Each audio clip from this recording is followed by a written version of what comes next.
Okay, for this video, I wanted to talk a little bit about filing deadlines. So, Form 1040 filing deadlines for U.S. expats. So, by expat, we mean a U.S. citizen or resident that is living and working outside of the United States, generally on a full-time basis, right? And the reason why that's an important distinction is expats have some modified Form 1040 filing deadline rules and then special exemptions that can apply to them, right? So U.S. taxpayers always have to file 1040s, even if they do live and work completely outside the U.S.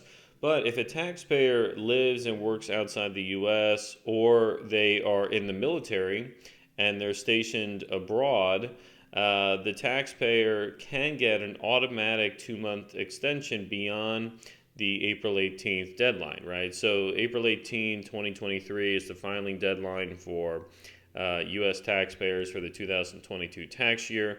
However, if you are living and working abroad, you get an automatic 2 months. So take the April 18th date, tack on another 2 months, and that is now your initial extended due date for the return. And what's nice about this is you don't have to actually file anything to get it. You just have to qualify in that you are living abroad as an expat, or you're in the military and you're stationed abroad. Now, when you file your return, so let's say you file your 1040 in May, which is before the 2 month extended deadline, so it's still timely. You have to attach a statement to your return which explains why you got that automatic 2 month extension, right? So you're out of the country, you're entitled to the extension because you're an expat.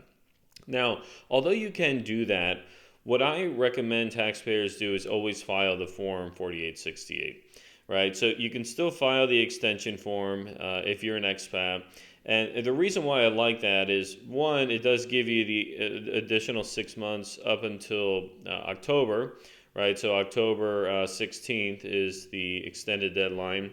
But more importantly, the extension shows up in the IRS system as the return was extended. The problem with just accepting this 2 month extension rule is the system itself isn't going to show that you automatically get that. And so what I've seen happen, unfortunately, is taxpayers have filed the return under this 2 month extension rule, but they still get late filing and penalty notices. If you go ahead and make sure you file the 4868, get the system updated, then you can go ahead and file that return, and it'll show that the return was timely extended and ultimately timely filed. Now, what is also available to expats is the IRS Form 2350. So when does this come into play? Well, if you are moving and living abroad, working abroad, and you're outside of the U.S. for enough days during the year, you can meet that physical presence test, or you can otherwise claim the bona fide residence test, and that'll allow you to claim the foreign earned income exclusion, right? That's filed with your Form 1040 on IRS Form 2555, right? Now, let's look at an example here where the original extension probably wouldn't be sufficient. So if we have John, he moved from Florida to the Cayman Islands for a new job, so he moved on November 1st. And he's been living and working there, full time, and believes he will qualify for the physical presence test. So he moved there permanently. Now, he wants to qualify and make sure he can exclude the Cayman Islands source earnings for those last 2 months of 2022. So he was out of the country, living and working November and December, earning a wage there. And so he wants to make sure that when he files his 2022 tax return, he can claim the foreign earned income exclusion and exclude those 2 months of income. Now, what he earned in the U.S. from Jan 1 up until October 31st, 2022, well, he was still a U.S. resident then, right? He was still physically in the U.S. working, so he's not going to be able to exempt those earnings, but he could exempt the last 2 months if he qualifies and claims that FEIE exemption. Now, here's the problem. If John filed the extension form for his 2022 Form 1040, that moves the deadline to October 16, 2023. That's great, right? But because of the time of year when he moved to the Cayman, he can't claim the physical presence test yet on the 2555 because he hasn't actually been out of the country a full year, right? If he waits all the way up until the deadline, he's actually been out of the country only 50 weeks, right? Not the 52.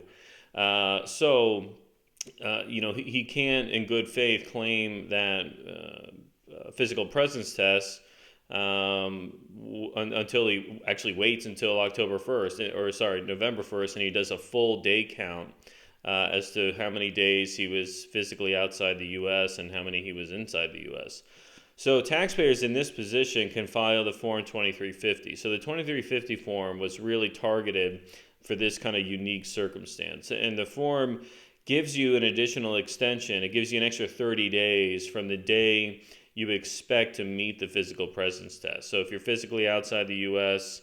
and your target date to be able to meet that physical presence test is, like in John's case, November 1, then he can tack on another 30 days. And so that'll allow him to file his 1040 during November 2023, which is beyond the extended deadline, right? Under normal circumstances, you would only have until mid-October, but because he filed the 2350 and the IRS granted it, he's got the extra 30 days beyond November 1st to go ahead and file the return. So something to keep in mind, right? If you are an expat, particularly if it's the first year you left the U.S. and you're trying to meet this physical presence test to claim that foreign earned income exclusion, the 2350 might be something you have to do depending on when you moved.